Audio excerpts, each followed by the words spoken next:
चलिए आज हम आप लोगों को अम्ल वर्षा पढ़ाने जा रहे हैं। क्या पढ़ाने जा रहे हैं? अम्ल वर्षा। ठीक है, अम्ल वर्षा होता क्या है? तो जो औद्योगिक प्रतिष्ठान है, औद्योगिक प्रतिष्ठान अर्थात उद्योग धंधे यानी कल कारखाने, तो कल कारखानों में जो होता है चिमनियाँ जो होती है, चिमनियों से बहुत सारे प्रकार के प्रदूषण को बढ़ाने वाले धुएं निकलते हैं। निकलने वाले धुएं कौन कौन, उसमें कौन कौन सी गैसें, बहुत सारी जहरीली गैसें होती है, जैसे नाइट्रोजन और सल्फर जैसी गैसें होती हैं, उसके ऑक्साइड होते हैं, धुओं के साथ मिल जाती है। जैसे नाइट्रोजन तथा सल्फर के ऑक्साइड जो होते हैं वायुमंडल में जलवाष्प के साथ मिलकर सल्फ्यूरिक अम्ल तथा नाइट्रिक अम्ल बनाती है। ठीक ना? और यही जो सल्फ्यूरिक अम्ल है और नाइट्रिक अम्ल है, ये बनाती कैसे है? तो ये जो सल्फर और नाइट्रोजन के जो ऑक्साइड हैं वो वायुमंडल के जलवाष्प के साथ मिलकर के बनाती है क्या?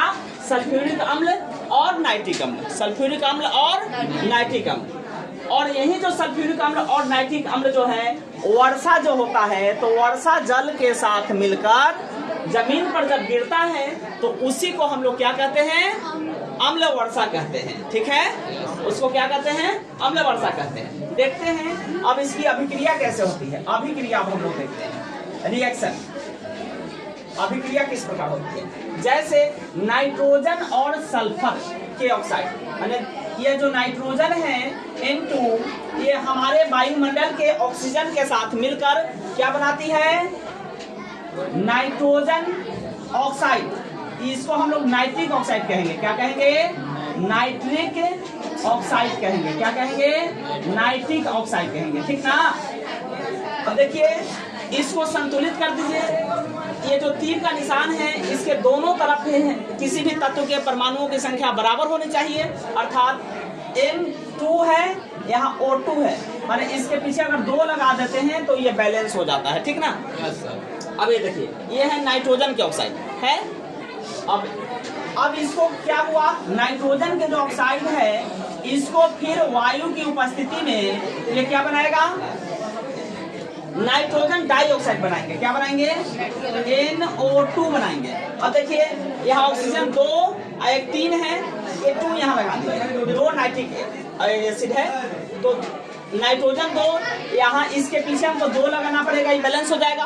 देखिए नाइट्रोजन 2 हो गया, ऑक्सीजन 2 दूनी 4, यहाँ देखो 2 ऑक्सीजन और 2 यहाँ पे ऑक्सीजन हो गया, दोनों तरफ बराबर। तो ये बना हमारा नाइट्रोजन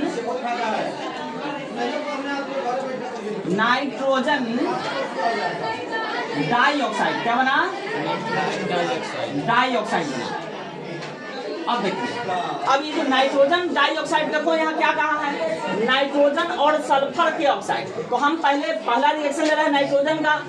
नाइट्रोजन का ऑक्साइड जो है ऑक्सीजन की उपस्थिति में क्या बनाया? वायुमंडल में जलवाष्प के साथ भी मिलेगा। क्या मिलेगा? वायुमंडल में जलवाष्प के साथ। तो ये जो नाइट्रोजन डाइऑक्साइड है NO2 है, यह किसके साथ मिलेगा?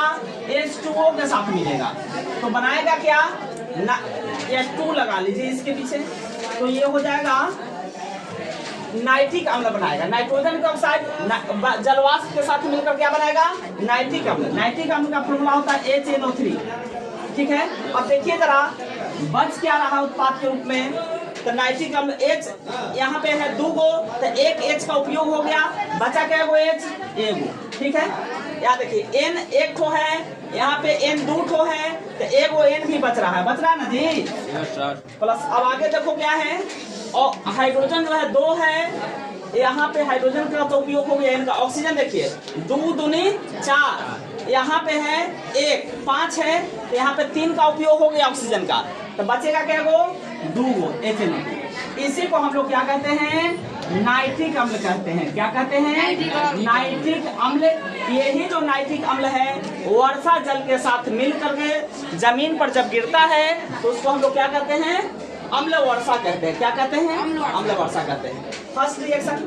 सेकेंड देखिए, इसी में नाइट्रोजन के बाद एक सल्फर के ऑक्साइड। सेकेंड रिएक्शन क्या होगा? सल्फर है, जैसे ये सल्फर है, तो सल्फर जो है हमारे वायुमंडल के ऑक्सीजन के साथ क्या करेगा? अभिक्रिया करेगा। नहीं तो बनाएगा क्या? यहाँ पे उष्मा के प्रेजेंस में ठीक है, तो सल्फर डाइऑक्साइड बनेगा। क्या बनेगा? Sulphur dioxide. क्या होगा इसका नाम? क्या होगा? सल्फर डाइऑक्साइड होगा। अब ये जो सल्फर डाइऑक्साइड है, ठीक ना, ये जो सल्फर डाइऑक्साइड है, देखो दोनों तरफ बैलेंस है, पहले SO2 SO2, ठीक है।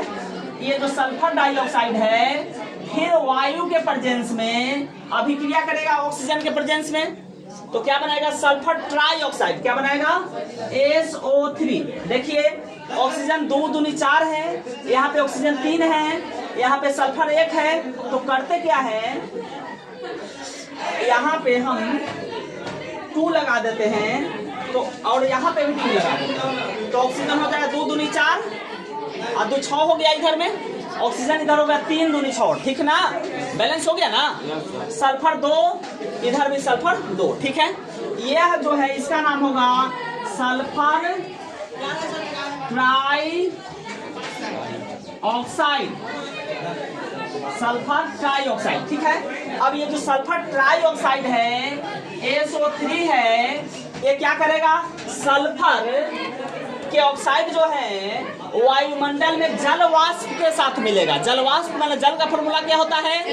H2O के साथ मिलेगा, तो ये बना लेगा, क्या बनाएगा?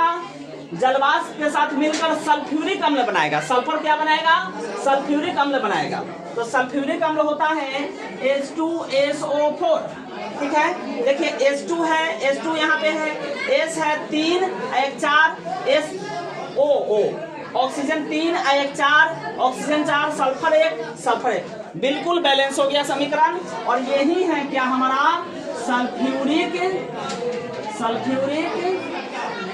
अम्ल है। ये क्या है? सल्फ्यूरिक अम्ल है।